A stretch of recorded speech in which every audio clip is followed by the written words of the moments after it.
Put your seatbelts on and get ready for the ride.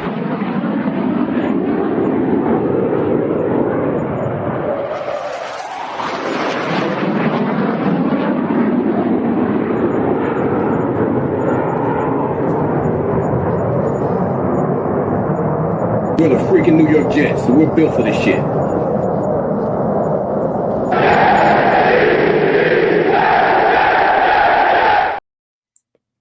Hello, welcome to another episode of In the Trenches with Gang Green. I'm your host, Bubbs. Today is Wednesday, May 21st. Hopefully everybody's having a good day so far today. This is episode 544 of the In the Trenches with Gang Green podcast. I thank you, as always, for joining me. For those tuning in on YouTube, make sure to please like and subscribe. Of course, appreciate all of those tuning in on all the different audio podcast platforms. And today we are recapping all of the latest coming out of New York Jets OTAs, as reporters were out at practice earlier today, and we've got a lot to discuss and a lot to unpack and recap from day number 2. So we'll dive right into that. Apologies here for the late upload. By the time many of you are listening to this, it'll probably be Thursday morning. So appreciate you all tuning in whenever you are watching this episode. As always, though, before we begin, we got to tell you about our podcast partners, starting with our friends over at BetUS, America's favorite online sportsbook. If you want to get in on any of the sports betting action, check out BetUS and use my link in the description of this video to get a 125% sign-up bonus on your first 3 deposits up to $2,000. Also, our friends over at SeatGeek. If you want the hottest tickets in sports or entertainment, check out SeatGeek. And at checkout, if it's your first time using SeatGeek, use promo code BUBSONSPORTS for $20 off your first purchase and get out to some awesome sporting events or plays, concerts, shows, you name it. SeatGeek has it. Check them out. Bubs on Sports, $20 off.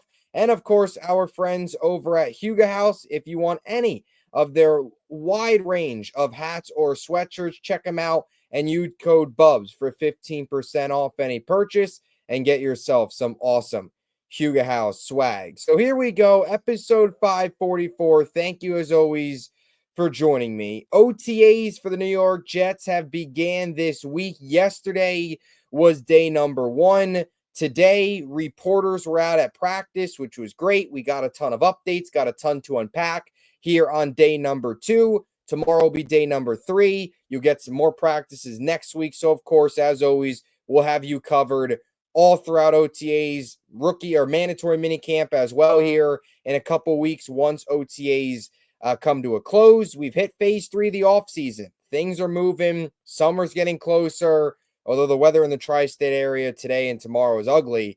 Prior to that, and here in the next, after these couple of days, weather's getting warmer. You could start to smell it. You could start to feel the energy building for training camp. So want to break down everything that took place today out at New York Jets OTAs, out at One Jet Drive. We'll get into comments made by Aaron Glenn, Garrett Wilson. Wanted to get into some Quinn Williams stuff as well. We'll play some clips, break some of that down a little bit later on. But wanted to start today just with some practice notes. Now, as I always say, and I said this yesterday when I did my OTA preview, I'll say it again today, and I'll probably say it every single time I do one of these episodes. I'll say it during training camp. All of these highlights, all of this, what I'm about to discuss, right, you got to take with a grain of salt. It's just May. It's May 21st. It's practice in May. There's no pads on. It's not 100%. So good, the bad, you take it, you move on, and that's about it. So we'll start with Justin Fields today. 7-on-7 drills had a pretty strong start. Hit Garrett Wilson across the middle 2 times. Was also able to get Alan Lazard involved, who had a pretty strong day today. And Fields as well, just early on in practice, 7-on-7 and just some of the 11-on-11 drills, mainly the team drills, was able to show off some of the mobility. And that's something that's going to be big this year for the New York Jets, is using Fields' legs. And I just want to add this on there as well. The NFL not banning the tush push. Jets were one of the teams to not put in a vote to ban the tush push. That is something that the New York Jets need to use a lot of this year. You saw some of that with Fields. There was pretty consistent pressure on Fields today. A couple plays where he was able to roll out, extend plays, couple plays where he's able to use his mobility, pick up some yards with his legs, all things that are important. Able to get Garrett Wilson involved pretty early. The connection there, of course, Ohio State. Glenn talked about Garrett. We'll talk about it even more a little bit later on. Feeding him is massive. So good to see them two getting on the same page pretty early in practice there. And even Lazard as well, whether or not he's on this team, any positive that you can take from this wide receiver core in any of these practices, albeit being in May, is something to take note of because there are so many question marks behind Garrett Wilson. And you'd rather guys behind Garrett Wilson have productive practices than not. So Lazard made a couple plays. I still don't think there's any guarantee he's on this team week one. Maybe not even a guarantee he's on this team when training camp rolls around, but we'll see. But a couple things, a couple plays from him today. Him and Fields were connecting there, starting 4 for 4 there on 7-on-7 drills. Fields also hit Arian Smith deep. So that is something that probably see a lot more of during OTA, something to keep an eye on during training camp. Arian Smith, right? Speed, vertical threat, but has a lot to work on. Route running, hands, just beating press coverage. There's a lot of things that Arian Smith needs to work on, but his vertical speed, his track star speed was obviously on display out there today. Fields hit him. Something that I think you're going to see the Jets try and do a lot in games is push the ball vertically. Arian Smith down there somewhere. Got to work on a lot, but hey, so far, at least with Smith, is kind of understanding his role, hitting him deep. He also had Rucker 2 times as well. Those were some of the good. Fields was under a lot of duress today, and there was some, I guess, more uglier things. He missed Stone Smart in the 2-minute drill. He also missed Josh Reynolds. Really nice play design from Tanner Engstrand. Reynolds was open. Blitz. Fields threw it. Bad throw to Reynolds. Rushed it a bit. So something to, practice number 2. It's going to happen. Did have a couple misses. Stone Smart, Reynolds. And all day was kind of under pressure. And that was one of the things just following practice today that you got the feel of as a whole was that the New York Jets, specifically this defense, was putting a lot of pressure and forcing a lot of pressure on Fields and specifically this offensive line. And I think a lot of it's just the fact that they are a unit that is a lot more aggressive, a lot more relentless, I think is the way to put it, than this previous regime and this previous coaching staff. Ulbrich and Saleh didn't blitz much. They didn't put a lot of crazy fronts at you. They didn't do a lot of that. Steve Wilks, Aaron Glenn are much polar opposites. They are guys that are going to send more than just 4. They are going to load it up and blitz. They are going to come at you and try and make life miserable blitzing wise and 5-6 guys. And they did a lot of that today. And you could tell the Jets are, this offensive line kind of has to get used to that a little bit. I've said this as well. It's always tough to gauge the defensive line versus the offensive line because they're not in pads. And the defense is usually always ahead of the offense this time of year. It's also usually always ahead of the offense in the early stages of training camp. It's usually not until August do you start to see the offense actually click and you start to see really good things that you expect to see in games because it takes a while for the offense to click and eventually get to or even past where the defense is at. But yeah, they were getting pressure a lot on Fields. Will McDonald had a very good practice. He was one of the biggest standouts of the day. Had a couple sacks, pressures as well. In a game situation, of course, sacks, given that it's practice, no official sacks, but got home on a lot of plays. Byron Coar as well. Another name, we talked about it yesterday. Some of these interior guys, Coar, Leonard Taylor, Derek Nottie, all of these guys, who's going to fill in that role next to Quinn Williams? Coar had a what would have been sacked today. And all in all, you kind of look around, Jets tallied up for about 5 to 6 potential what would be sacks in games on field. So very strong day there, albeit practice in May for the defensive line, specifically Will McDonald, who will get to some things here in a second. positive things on Will McDonald that Glenn had to talk about today in his press conference. Also, just throw some other things out here. Thought these were a couple interesting notes. Nick Faria mentioned Stone Smart, some of good routes from him, couple good route running plays from him. Quentin Skinner as well. Had a couple plays where he showed off his speed a bit. So just depth guys to keep an eye on as we go throughout the rest of OTAs, as you eventually head into training camp. Guys, especially Skinner, fighting for a roster spot in what is a very questionable wide receiver room. And in kicking, this is a story because it's going to be. Kicking battle. Anders Carlson today went 3 for 4, had a 54-yard field goal and 2 kicks from 50 yards that went in. Caden Davis, the UDFA out of Ole Miss, went 2 for 3, did miss a long kick. Davis, the biggest question has always been, right? Can kick it everywhere, can kick it a mile. It's the accuracy. That's the big question. So we'll see. But both guys hit a couple, missed one. So that's your kicking update. Now, I wanted to get into some quotes now from Aaron Glenn and a couple other quotes from Garrett. And I want to get into a quote from Quinn as well a little bit later on. We'll start here with Glenn. Glenn, very happy about the turnout, very happy about what he's seeing and just his overall thoughts so far on OTAs. Here was Glenn on that.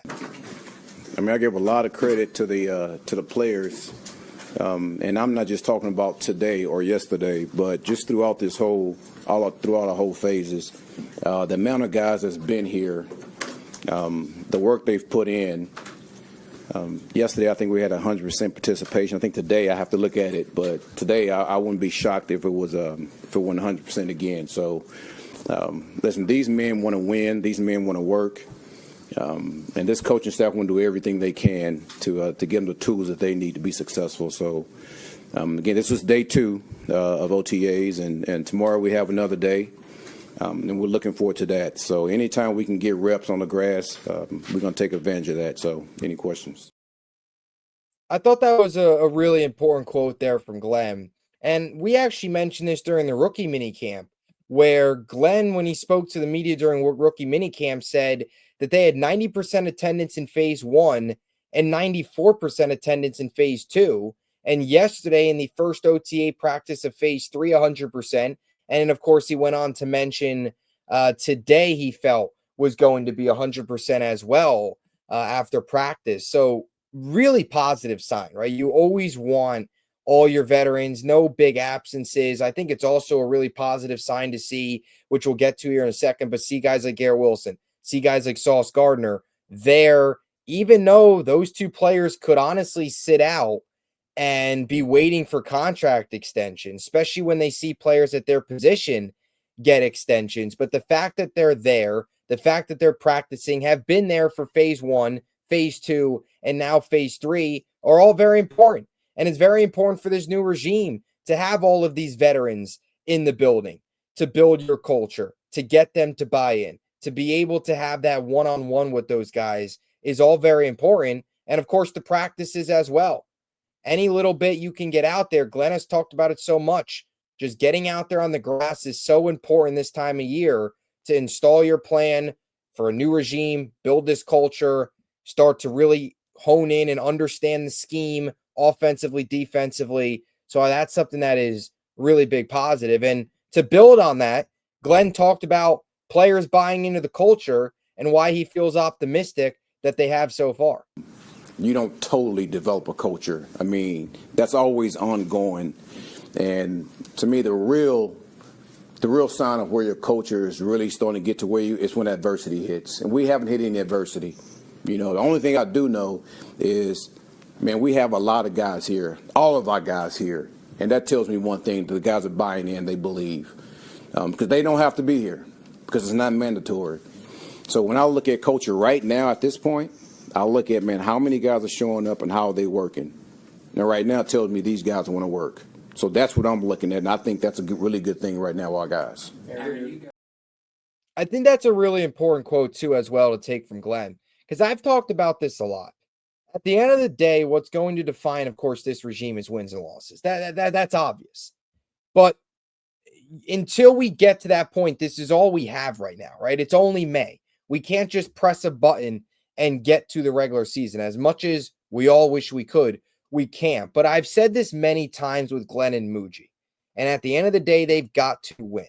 That's all. We can't hear anything else. You've got to win. I understand that. But where we are so far in the certain checkpoints that we have hit so far this offseason, Glenn and Muji, but specifically here, Glenn, have passed these checkpoints and have successfully hit these checkpoints. And OTA is another one of these checkpoints where you want to see these veterans showing up and you want to get a belief and an understanding that they're buying into what Glenn and this coaching staff is preaching. And I think Glenn right there nailed it on the head. The fact that they are here, they don't have to be here. They don't have to be at practice. Mandatory minicamps not until the second week of June. But the fact that they are here practicing, obviously buying in, obviously wanting to be there, it's important. And that's a key step for this regime. That's a key building block. And that's a positive in my eyes for Glenn to have these guys here and early on, so far, buy into his plan. At the end of the day, you got to win. But until you can actually win on the field, these other steps too are important, and they've been able to hit those. And you've seen that over the last 2 days with 100%. You saw that in phase 1 with 90%. You saw that in phase 2 with 94%. And now here in phase 3. So that's a big positive, I think. Seeing the guys buying in here, so up to this point, to show up to the OTA practices and want to continue to build this culture and grow with this culture. Also thought this was interesting. 2 more quotes from Glenn. First one here, very high on Will McDonald, and actually had an interesting note on Will McDonald. Put on some size. Here was Aaron Glenn. He's a dynamic athlete. For a guy of his stature, I think he's like 6'4", like 240, and he actually weighed in more than that because he's gained about 15 pounds. So, which is very good for him because it allows him to be able to set an edge a lot better. But he has really long arms. Again, I already said it, but dynamic athlete. He's a guy that has a skill set as far as rushing the passer that, listen, I haven't been around a lot of guys just in my coaching tenure like what we have with him. So I'm going to enjoy seeing exactly what he's going to be able to do with us, and we're going to let him go. We're going to let him loose. We're going to let him go get the passer. That's what he does best. So I'm just looking forward to when he gets the pads on and when you can just put him in live action and see what he can really do. Despite the 15 pounds, Really interesting note there from Glenn. Obviously talking about McDonald coming off of, a big year 2, 10-plus sacks, right? Monster season for Will McDonald and a key piece of this defense. 10.5 sacks last year. Key cog to this defense, key pass rusher. But 15 pounds is huge. That is a massive, massive upgrade for him from a weight perspective. And we've talked about Will McDonald a lot as a athletic, fast, bendy type of pass rusher, but his ability to stop the run has been a weakness. But putting on 15 pounds, putting on that type of size could certainly help his ability as well to stop the run and become a more well-rounded player. So definitely something to keep an eye on here for Will McDonald. The pass rushing ability is there. We saw that last year with a double-digit sack season in year number 2. Putting on 15 pounds, putting on more NFL size, not only does that help you as a pass rusher from a power perspective, but of course as well from a run stopping perspective, which has been a weakness to his game. So really thought that was important to take away there from Will McDonald. And Aaron Glenn, also one final quote here from Glenn before we get to some players. Feed Garrett Wilson. Playmaker Garrett is. Yep. And, how talented he is. Is there something you see from him in your short time with him or that you're learning about him that you think you can go even further? Give him the ball as much as possible. Give him the ball as much as possible. That's it. I like that idea. Glenn also talked about just Fields and his quiet confidence, went into how he's not a celebrity QB, which is pulling a page from Parcells, his quote book, and also maybe a slight shot towards Aaron Rodgers, right? Not a celebrity quarterback, not somebody that's going to catch all the headlines. Cough, cough, Aaron Rodgers. the way he made public about his exit, the way he just goes about his business in general. Fields, obviously the complete opposite. Quiet confidence has been used a ton to describe Justin Fields. Glenn used that again today. A couple other things here before we close out another episode. Again, apologies for the delay, but still wanted to get this out. Garrett Wilson spoke to the media for the first time since last season. And I think if you're a Jet fan, you got to be optimistic with what Garrett had to say today. Here was Garrett Wilson on his Jet future. Positive quote here. How are you hopeful that you might get a new contract before the start of the season? Like, where do things? I'm hopeful I'm a Jet for life, and that we get this thing rolling, and that we, all of our best days are ahead of us. I don't know exactly what that looks like, but I'm gonna go do my part to make sure that, that it's inevitable, not inevitable. It's the word I'm looking for, undeniable. When the time does come and those conversations are being had, I'm gonna try and do my part to make sure that it's undeniable, and yeah, I'll say that, but we, I'm hopeful that I'm a Jet for life. In May, that's a pretty good quote to hear if you're a New York Jets fan, from Garrett Wilson, of course.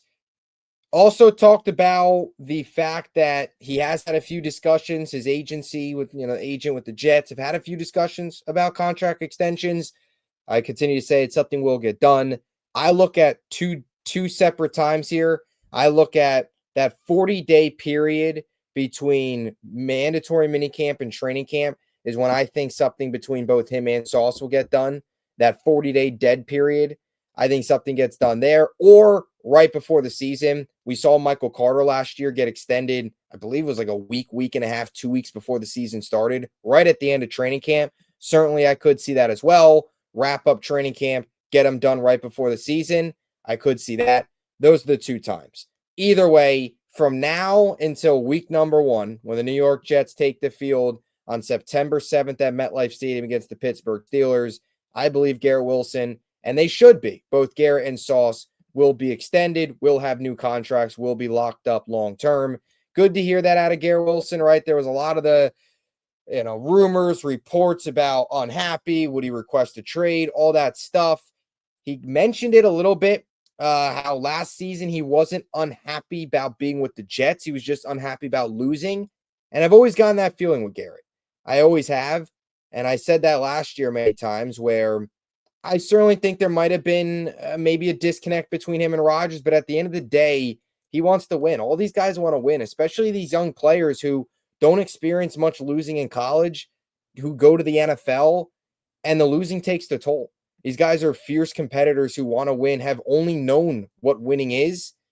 And then you jump into dysfunction for the first 3 years of your career. You can understand why there's frustration. So clearly he likes what he's seen out of Glenn, likes what he's heard out of Glenn, and also is happy to be reunited with Fields. Here was Garrett on being back with his former college teammate. When you heard it was possible you guys would be bringing Justin in, and then you did, like, what was that like? Yeah, it all happened fast, honestly. I really didn't hear much leading up, and then all of a sudden it was done, man. So, just a big smile go on your face. It's someone that I'm familiar with, someone that I have a great relationship with, someone that I love just watching him play. Like, just since I met Justin, it's been a pleasure to line up alongside of him. And then when I'm on the sideline, like, I just got to watch him. And, his first play at Ohio State, like, touching the ball, he went like 60, 70 yards running down the pipe of the defense for a touchdown. So, like, that's the type of stuff that sticks with me when with Justin. And so, I didn't think we'd get this opportunity on this level. So it's exciting. I'm still taking it in all the way. It's cool. It's cool. We've been definitely, picking up where we left off.